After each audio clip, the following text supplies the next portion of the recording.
Okay.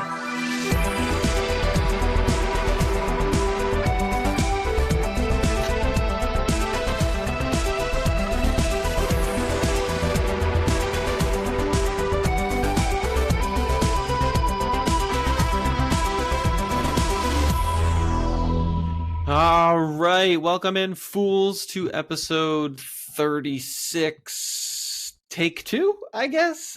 We kind of lied a little bit to you last week, Not but on purpose. it was warranted. There were some serious... We did not lie. We did not lie. We actually did record a podcast. It just was lost. I thought you were going to say we didn't lie, only Tyler did, because he was the one who said it. So thank you for not throwing me under the bus. It was actually Jordan's fault. But that's okay. Let's not point fingers. No, dude, what? Even the support team were like, yeah, if it we was can't do anyone's anything. fault, it was probably Mike's internet. Nope. That's been fixed the last, shit. I shouldn't have said anything.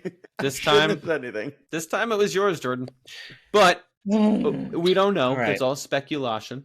Lies. Anyway, thanks for joining in to our second try of episode 36. We're going to do our best to not have technical difficulties this week and actually have 2 episodes. So we are going to start off today, as we do, talking about news, injuries, go through our wonderful trifecta, talk about our week 4 recap, and then end by doing a Duels of the Fools recap to see who came out ahead last week.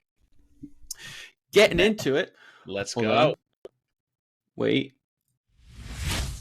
Yeah, Boom. Getting into it, Jordan, let's hear about some news around the NFL. News around the NFL. So first off, Gardner Minshew. Oh, wait, no, that's sad. Gardner Minshew. Minshew madness. Minshew mania was pulled and benched for Aiden O'Connell. Next, we have head coach of the New York Jets, Robert Salah, getting fired earlier today. A lot of rumors going around, speculation going around this one. Apparently, the owner admitted, yeah, I was on the phone with Aaron Rodgers last night. And then was asked, well, what did you guys talk about? And he was like, we didn't talk about Robert Salah at all.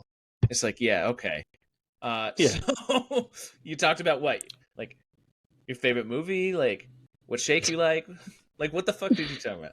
Anyway, so... Hey, well, I'm just curious. Who do you think is going to be the new Jets coach now? So the defensive coordinator is supposed to step up and be the interim for now, which I was surprised it wasn't Nathaniel Hackett, the head coach that, was offensive coordinator for Aaron Rodgers. So. But I think he just wants to focus on offense. Next point is Rashee Rice. For anybody who's got anyone else on the Chiefs in fantasy, this is, not good news. You never want to see an injury, but it helps you if you got Worthy, if you got Juju, if you got Kelsey. Rashee Rice likely out for the season. Next, you have a big question mark going on in New Orleans Saints, possibly, which Mike will cover why. But it looks like Spencer Rattler might actually get the start in New Orleans. And then last thing, I'm going to throw in here that I saw. If you guys didn't see it, it's worth looking up. Look up Max Crosby yelling at Bo Nix, because there's a point where Bo is trying to communicate to his offense, and Max Crosby straight up stands up and yells, "Yo, Bo, yo, they can't understand you."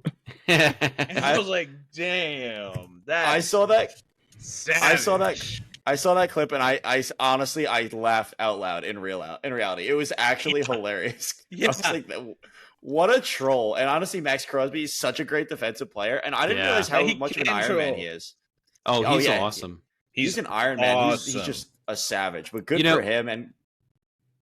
And sorry, I'm going to interrupt you for real quick because I feel like you were about to go into injuries, but I want to just go back to that Minshew news and just say how much of a guy he is. He came out in an interview and said that it was his fault that he got benched in that game, that he's going to get back to work and keep going no matter what. And no matter his role, whether he's benched or whether he's starting, he's going to help his team whatever way he can. This guy is a class act. This is why I support Minshew. There is no doubt about it. There's no doubt about it. I actually am with you, Tyler. I love Minshew as a player and as a teammate, but unfortunately, the skills are not there, and I can't say it's. I wish they were. I almost have a hard time coming up with 5 people who I want to like better than him. We can talk all day, honestly. I know you can about Minshew, but we got to move on to the injuries, right? So these guys are unfortunately guys who went down. Unfortunately, half the people on this list are all on my team. But same, yeah. So let's start with one of the most relevant guys here, Devon Achane. He went down with a concussion.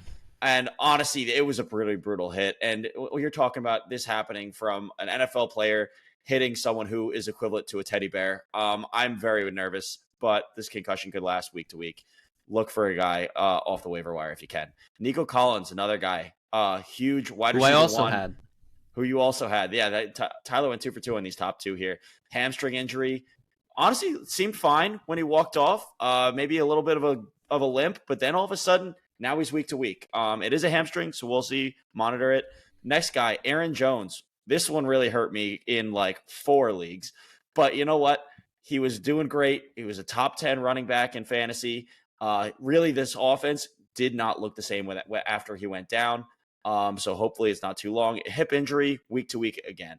Luckily, they are on bye this week, so maybe he can come back afterwards. Another guy who left the game, came back, didn't look very good. Aaron Rodgers, another guy on my team. Honestly, he's not doing fantastic. We hoped for more when Aaron Rodgers was running this offense, but he doesn't look awful, and he did come back into the game, so we'll just monitor his progress. Another one, Gabe Davis. Already spent too much time on him, but I hope he gets better. Zach Moss. I do hope he gets both in fantasy and also in injury, but yes. Zach Moss, this one, another guy on my team. He ended up going down with an ankle. It's week to week. Looks like a high ankle sprain, although I have not heard anything specific right now. That one was tough. That's going to be a long one. Yeah. David Njoku. Yes, he's in the second part of my injuries. He was in a notable return for the week. He's injured again. So he got a knee injury. He's going in for an MRI. We will see what happens there, but he might be done for the season. Finally, Derek Carr. This one is tough. You're talking about QB1 on the first couple weeks of the season. He's been really, really, really making Raheem Shaheed a very relevant fantasy player. How will this affect the team later on? We'll get into it. Just to close out notable returns, though, I already mentioned David Njoku. Other guys, Trey McBride and Raheem Mostert, both came back this week. Yeah, thanks, Mike, for giving us that injury update. We're going to start calling you Dr. Porta. Going into I know. We're going into our weekly trifecta now, and I'm going to kick it off with my surprise of the week, and it's a guy that Mike talked about, and that's Raheem Shaheed, who we don't know if he's going to be fantasy relevant with Derek Carr out. Maybe we'll finally see the other wide receiver do something, but this week he had 4 completions on 9 targets, so not great there, but he had 86 yards. He had a touchdown. He's one of those guys that every time he does well in fantasy, I'm just like, of course he's going to do well. He's like that guy who he's always that boom candidate. So he's definitely my surprise this week, and let's see how he does under the new offense. Absolutely. I got to say this, though. He's low-key in our fantasy league. He's number 15. He's wide receiver 15, and he has out of the 5 games, he's had 4 of them close, or 3 of them are over 20 points, the other one at 19.5. So he's been very, very, very stellar. One guy who has not been stellar all season, but he all of a sudden decided to really put a total corkscrew in the Baltimore offense, Charlie Kolar. Yes, this is a tight end 3 on the team, and he actually went off and got not 1, not 2, 3 receptions, 64 yards, and a touchdown. We're going to come back to him, but what does this mean for Mark Andrews? Yep. Man, so good pick, Mike. I actually chose Tank Bigsby as my surprise of the week. I did have high hopes for him because he's been pretty consistently involved in that offense, which has not been very good. Now, I did not expect him to put up over 25 points in half PPR leagues. He had an awesome week. I do think this will continue to see him get more snaps, which makes me even more worried with Etienne, who was my bust last week. So I do think this is exciting. Plus, the Bears have a really good pass offense. They might lean heavy on him and Etienne again this week. Yeah. My consistent of the week is none other than the older gentleman himself, James O'Connor. You really struggled your way through that one. I was trying to. Jordan, you typed over. Oh my gosh. James Conner this week, he continues to just hammer it home. He's had one bad week, and I believe that was week number 2. Other than that, this week he had 19 rushing attempts for 86 yards, 2 receptions for with 3 attempts for 14 yards. He just continues to be a huge fantasy asset for where you drafted him. I mean, you're happy you got him because he's holding your team together. Age 29, he just keeps cooking. Every single year, he's always an underrated running back, and I love targeting him, to be honest. But underrated him. Yep. Yeah. Me too. I think I had him in my top 15. I got to go back and double check. But moving on to my consistents, and these are not consistents for the year of 2024, but I will say they are consistents throughout time. And I'm talking about 2 stud wide receivers who I really believed in going into the season. It is T. Higgins and Jamar Chase. They blew up this week, and I think it's because they finally were back together. They were finally healthy. Jamar Chase decided, he missed camp, so he needed a few weeks. But now he's back. They combined for 4 touchdowns, 19 receptions, 26 targets, and 276 yards. Dominant. And they still lost. Yeah, you love T. Higgins. Yeah, man. And they're taking the Giants on this coming week, I believe. So we'll talk about that in the next episode, though. My consistent is actually kind of sad because it's Nico Collins. Nico Collins played half the game, went out with a hamstring injury, still put up a touchdown, still got 14.8 or 14.6 half PPR points, but really showed why he's number 1 receiver in fantasy on the league in just half a game. So I'm very hopeful he comes back sooner rather than later. He was able to walk himself off and into the locker room, which is a good sign. Yeah, I'm definitely going to need him to be healthy again because I need him for my lineup. One of the players who I definitely don't need in my lineup, and going into our Fool of the Week. See, I got that right. I have none other than the biggest fool himself, and that is Chris Olave. I just don't even want to say anything about him. I feel like every year he's put on such a pedestal, and every year he ruins your fantasy league this week. And granted, I will say Chiefs defense looked great, but 2 receptions with 4 attempts for only 10 yards. There is no bigger fool, I think, in my entire fantasy career that I continually to go back to than Chris Olave. So if you can't tell, I have him in a lot of leagues and I'm still pissed. I actually don't blame you. I know I'm very happy I actually didn't draft him in one league. I drafted Christian Watson over him. I thought it was going to be a big mistake after 1 year, and I'm happy I did not because he really is just not a favorite target to Derek Carr. But someone who doesn't have to worry about targets because they usually dish him out, who also sucked this week, was Sam Darnold. I wanted to put him in my consistent, not because he was consistently good all year this year, but because over his 7-year career, he's been nothing but garbage. And he truly went back to that this week. Now, it was against a very stingy New York Jets team, so I don't want to put my opinions out there too much, but I don't think that this great Sam Darnold is going to stick around, and I think this is the start of it. In fact, I actually think it started the second half of the game before, but now taking out Aaron Jones really does something to this offense. I don't want to linger, but I disagree. I think this was a down week for him because of the Jets' safeties and their passing defense. I think he's going to come back in a normal form. They won the game, and I think they're going to continue this trend. And he was with the Jets. Aaron Rodgers is a great quarterback, one of the best to ever do it. And he's put up only 93 points in 5 weeks, the same amount that Zach Wilson put up in weeks 1 through 5 last year. I knew you were going to say that as soon as you saw that. I knew you saw that little clip. Yeah, I will also say Aaron Rodgers is also 40 and has already had success. Sam Darnold had no success. Sam Darnold had no success with the 49ers. Yeah, they were always going to run with Purdy. Mhm. Anyway, moving on to my bust of the week. Much better pick than Mike's is Bijan Robinson. Bijan Robinson. He's just kind of been in RB2 status all season long. He put up 9.2 half PPR points this league, and he disappointed kind of in the same way that Tyler talked about Chris Olave. You know, Darnell Mooney cooked. Kirk had a great game. Then you also had Drake London putting up points. Bijan was really the only one who didn't have a great game among the Falcons. I am hopeful that will change so moving forward, considering that the passing game looks like it's finally getting going. And as I've said before, that'll get the run game going. Yep. Moving on. I agree. He's been a disappointment too, especially for how high you drafted him. But Mike, take us through some honorable mentions that we had this week. Just people that we think we want to give a shout out to who didn't make the trifecta. Yeah, I think there's actually a few of them here, and mostly good. But I gotta say, I thought Jordan was gonna go with another running back who you picked in the most likely the top 6 picks of your draft, and that was Breece Hall. Breece Hall really was a dud this week, and honestly, he's going off of a dud last week, so this might be something of real concern.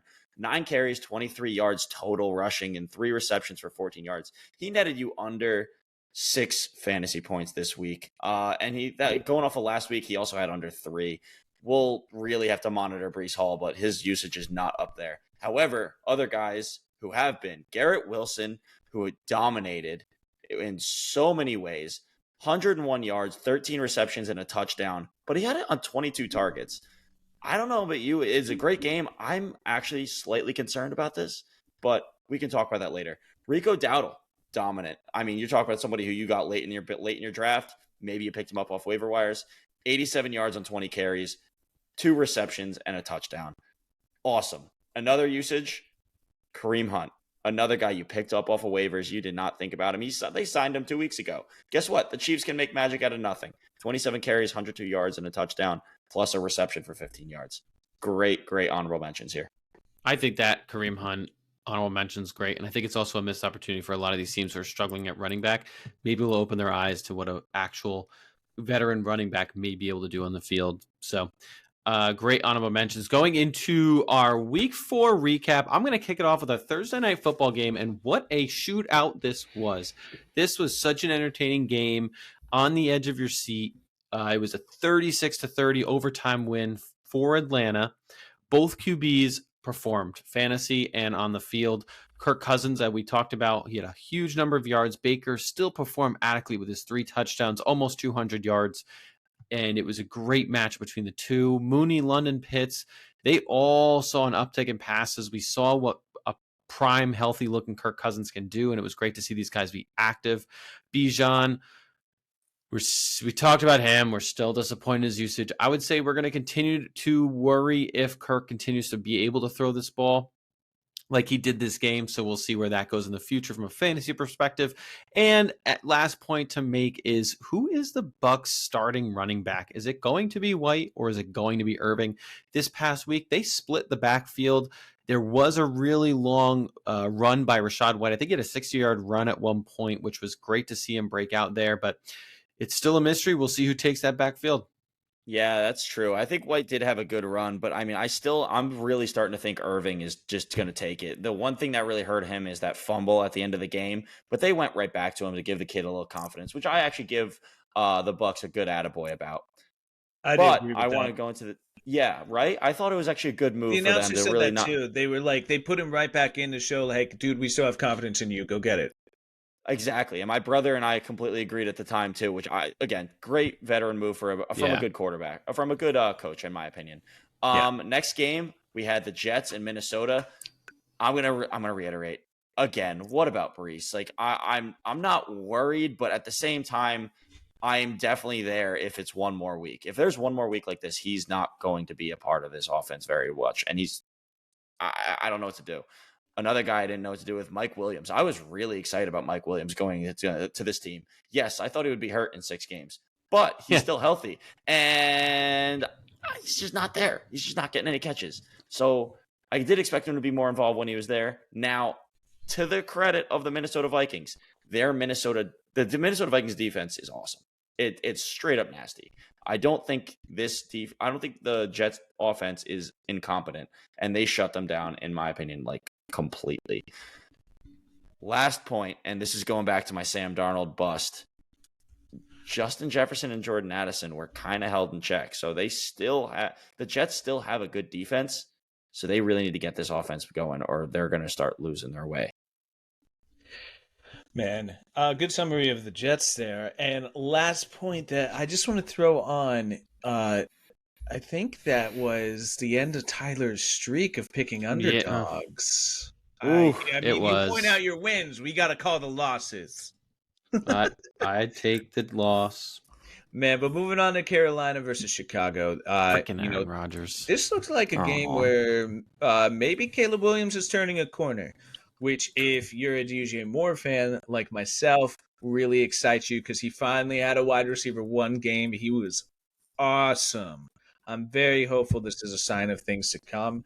But if you're looking at the Bears offense as a whole, you probably got to ask who else is really going to be involved. Keenan Allen, he's been mediocre this season. Cole Kmet has had decent moments. Mediocre is actually very generous. Yeah. Yeah, he has not been Keenan Allen. Somebody who finished top 10 as a wide receiver, I believe, last year, if I'm not mistaken. He was like number 6. He's been allowing you no points. So anyway, I couldn't hold that straight. So yeah, Roma Dunze might have more room to step up, especially now that Caleb Williams looks like he's clicking. Swift is the other person in the Bears offense that he's had 2 awesome games in a row, but it does make you wonder, should we sell now? Mike, Tyler, do you guys think DeAndre Swift is a keeper or sell? Sell. This is against Carolina. I want to believe. I want to say sell. Maybe keep him one more week and show how consistently great he is, and then sell. Trade high. I traded him away I traded him away in Dynasty last week to a guy who really needed a running back, and I also packaged him with Trey Sermon, who also, because he had JT and he lost JT. Yeah. So I'm very happy with that trade because if you look at the schedule going ahead, he does not have a favorable schedule later in the season. Very nice. Okay. So yeah, we're I think we all agree that Swift is in trade now. Now on the other side of the ball, Andy Dalton had a decent game. The person who really shined, and the only person who really shined out of Carolina's offense would be Chuba Hubbard. Yeah. Chuba continues to be the only playable, I think, asset on that team against a good defense. We saw Dalton did not perform where we wanted him to, but he still could be good going up against different matchups. So it's going to be an interesting future for them if they continue to run the Red Rocket. I just want to say one person. I do want to give one shout out there. I don't think Deontay Johnson is a bad play in that offense at all when you have Andy Dalton throwing the ball. I mean, this is against, in my opinion, one of the top 3 defenses in the league with a great pass rush. And that I'm going to give Johnson one break here. Deontay Johnson is going to have much better weeks. I agree. Moving on to Cleveland versus Washington, we had Deshaun Watson continues to look like he's struggling, and that does affect all of his teammates, the wide receivers, Amari Cooper, Jerry Jeudy. So it is interesting to see, especially with Cooper. Amari Cooper is looking to be traded. He's not happy with Deshaun Watson behind the helm, so it's going to be interesting to see what's going to happen there. Washington's offense, guys, they're the real deal. We've been wondering. I said it since we talked about the standings and divisional rankings in previous episodes. I had a feeling that Jaden Daniels was going to succeed. I'm glad that he is, and this Commanders offense looks fire. Eckler, Brian Robinson Jr., McNichols, all the running backs split carries and had a high fantasy impact.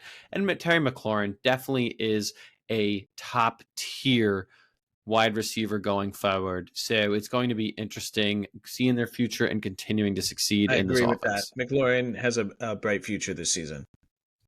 I do. I really like that too. I really like what he's doing with Jaden Daniels. But going on to a game that's honestly kind of crappy. Miami and New England, man, without Tua, man, Miami's just lost. I mean, Huntley is not the answer. Hill and Waddle are better in this game, but they're still not playable. And with Achane going out, and with Tua out, honestly, Achane hasn't even been producing. The backfield's crowded. I mean, Wright looked cool. I mean, he looked pretty good. Mostert's going to take it and cut into his runs. Really, the only people who are playable out of this game are Stevenson and maybe Mostert and Wright. That's it. Yep. Man, okay. Well, moving on to Indianapolis and Jacksonville, you have a huge shootout of a game. Now, it ended 37-34. You had two top 10 quarterbacks in this game. Trevor Lawrence finally being what a lot of people thought he could be. Then you also have Brian Thomas Jr., who is in pretty much the clear number one. There's even talk of should Jacksonville just trade Christian Kirk and pretty much call it and move on with Brian Thomas Jr. and focus on next year. So, I mean, Brian Thomas, I think he's kind of reached, if you got him, start him status.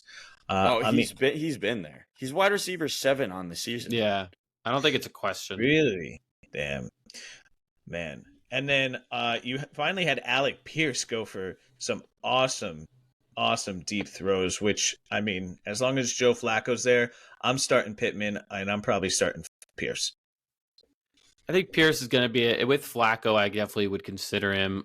He is one of those deep threat receivers. He doesn't get a lot of targets, but when he does, they're big bombs.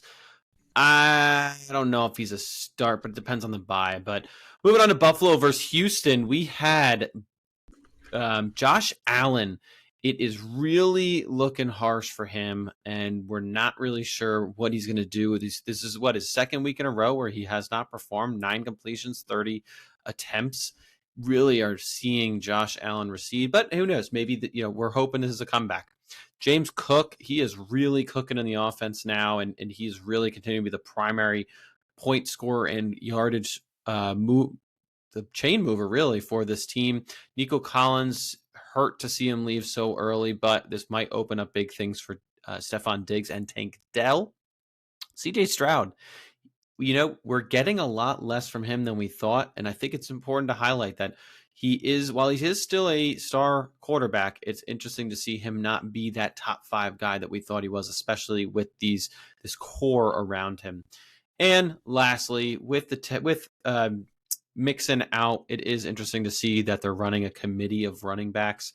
You did see Cam Akers do a little bit for you in fantasy if you picked him up, but not the role, the 3-down back you wanted him to be. So it's going to be a RB committee until Mixon is back. I just gotta say, Stroud's like Mahomes to me. Like, they're such elite quarterbacks, but I think they're not going to be good for fantasy because all they're going to do is do the right thing and win games, right? And that doesn't mean it's going to produce great numbers. It means it's going to produce wins. And I think that's the range that he's in, which is unfortunate because, I mean, I had really high hopes for him. But two people who you don't have to worry about at the QB position, they faced off in this game of the week, take 3, by the way, this week. Holy crap. Baltimore versus Cincinnati, man. Like, QB battle of the year, in my opinion, with Lamar and honestly, Joe Burrow, who basically looks like Justin Timberlake with those with that haircut. I mean, what the hell? But I mean, they both were amazing. Burrow, Chase, Higgins, that combo is back full-fledged. Unfortunately, with the Moss injury, it's might be Chase Brown time, but we'll see. I think no matter what, the running game in a Cleveland in a Cincinnati offense with those 3 together, it's going to be dominant. On the other side of the ball, Henry shut it down in OT. I mean, he basically went off on a 50-plus yard run, basically sealing the game after a couple of fumbles and after a couple of giveaways by the teams. But that's a different story. I thought it was a great game. Super cool to watch, go back and forth, run up the score. Mark Andrews is getting to be a problem, though, for everybody. I'm seeing that, and I don't know if I trust any receivers right now in the Baltimore offense. Man. Yeah, it's the Baltimore offense. It's tough to trust. Now, the next matchup we had was Las Vegas Raiders taking. Yes. You said the Baltimore offense is tough to trust. Oh, I'm sorry. Yes, the receivers of Baltimore's offense is hard to trust. Yes. Deep threat, the deep pass. Sorry, misspoke. But Las Vegas versus Denver is the next matchup we have. Now, this game was more about who was a dud. On the on the Raiders side, you had Amir Abdullah come out and he put up the most as the running back. I don't know if this is a sign of things to come. I just don't trust anyone in the Raiders backfield at all to be consistent or good or relevant this season. Honestly, I'd stay away from them. The only person that I'm really interested in the Raiders is maybe their defense because Max Crosby's freaking awesome. And really Brock Bowers. Outside of that, you maybe have Jacoby Myers and Trey Tucker, but even Jacoby Myers was 29th in half PPR, and that was the highest receiver besides Bowers. Then on the other side of the ball, same thing. Javonte wasn't top 30 running back. Cortland Sutton, I don't think, was top 50 wide receiver. So, again, really, it's just Denver's defense is awesome, and they keep them in games. Start the kicker and start the Denver defense. Everyone else, no. Yeah, it's interesting because I actually dropped Zamir White in one of my leagues. He's just done nothing for me, so I think it's not a bad for me, call. I'd rather have a guy on waivers. I think Madison is actually the guy. I think he's going to be the guy. The limited guy. But going on to the Arizona Cardinals versus San Francisco 49ers, what a great matchup. Arizona stunned everyone by beating the San Francisco 49ers. The Niners are now 2-3, which is going to be interesting to see what they're going to do with McCaffrey and whether or not they're going to push him to come back quicker to help carry this offense. Kyler Murray and James Conner really stepped it up. Michael Wilson outplayed Marvin Harrison Jr., who was originally my fool of the week. Brock Purdy, he found Kittle, he found Ayuk, he missed Deebo Samuel, who I had, and Jordan Mason really just continues to show that he can hold the backfield until Christian McCaffrey is able to come back. But I don't know if we're raising our flags yet that, hey, we need CMC back to keep this offense together. You need CMC back because you traded a lot for him. Want to go over that trade? What was it? Like 2 first picks? Two first picks. And Mike, Green Bay versus Rams. Tell us about that one. No, I really liked that trade personally. I just wish it was against me. Anyway, so yeah, Green Bay versus the Rams. What can I say? I mean, Jacobs was consistent. Love seems...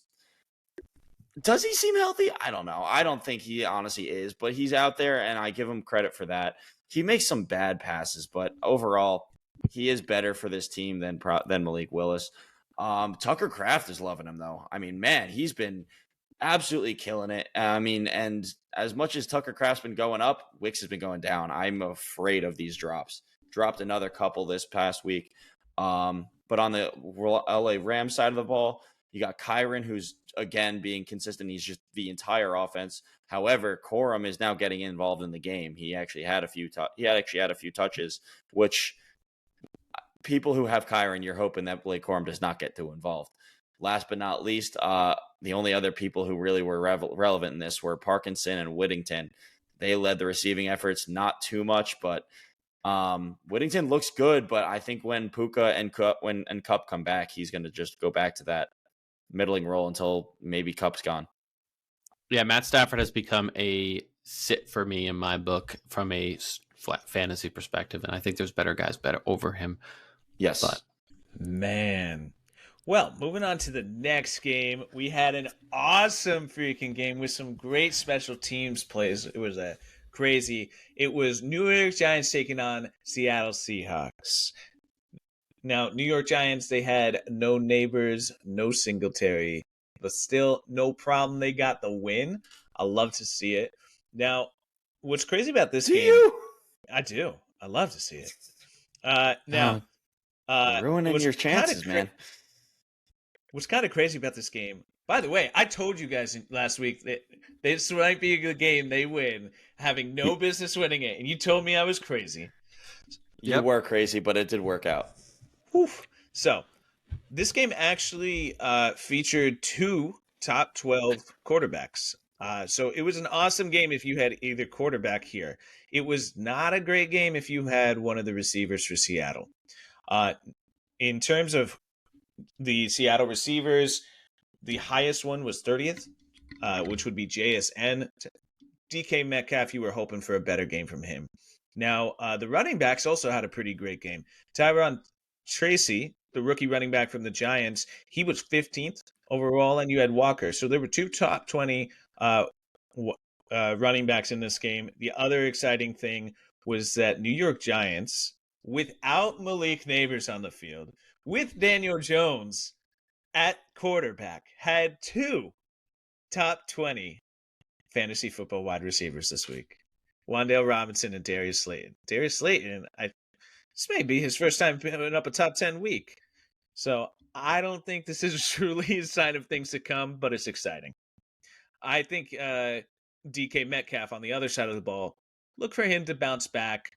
Look to keep Wan'Dale in your PPR leagues, or they're pretty good. The other thing is the tight ends. Theo Johnson had a good game. I don't think this is going to be consistent. Once Neighbors and Singletary are back, there's too many mouths to feed. Theo's wait till next year.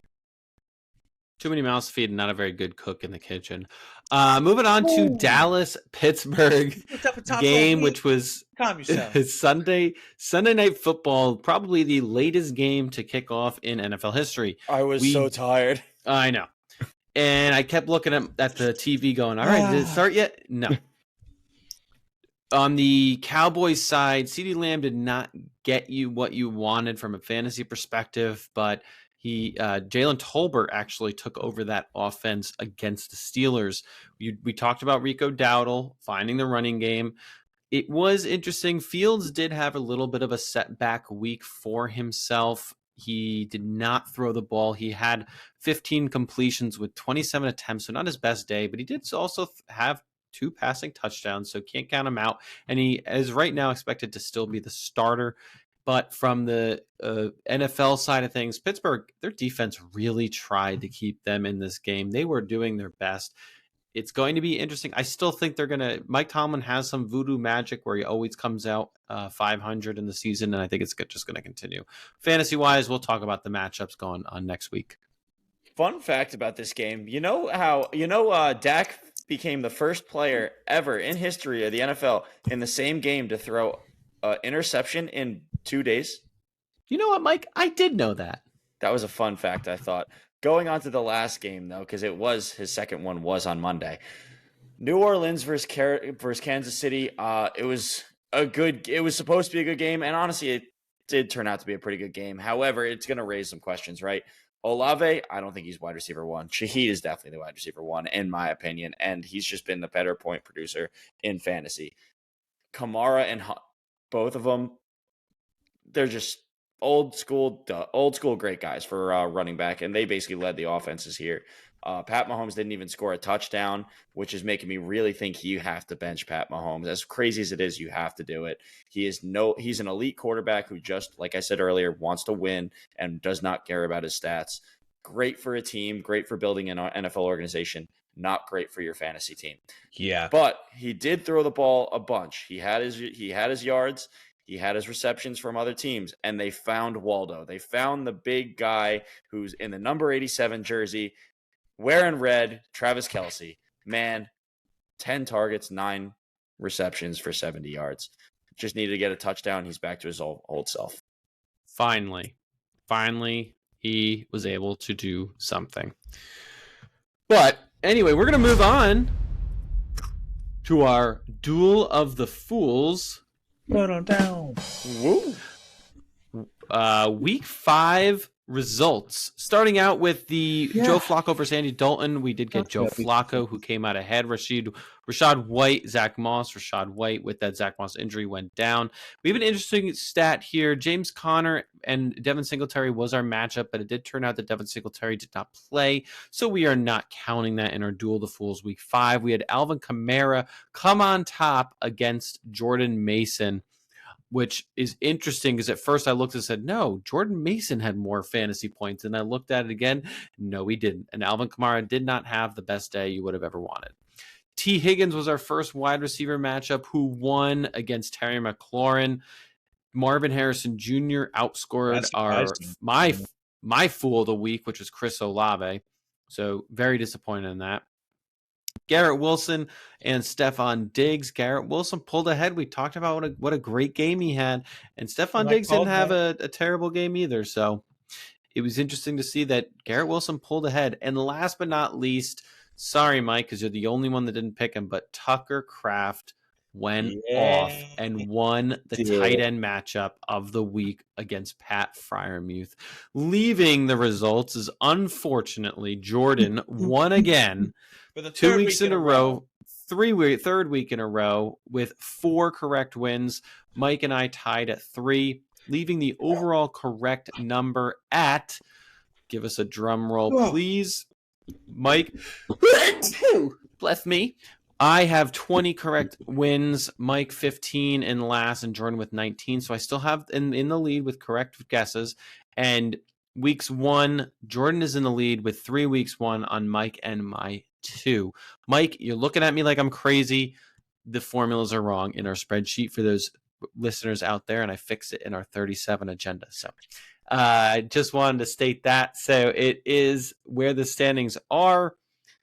Yes, Funny, I'm not looking at that.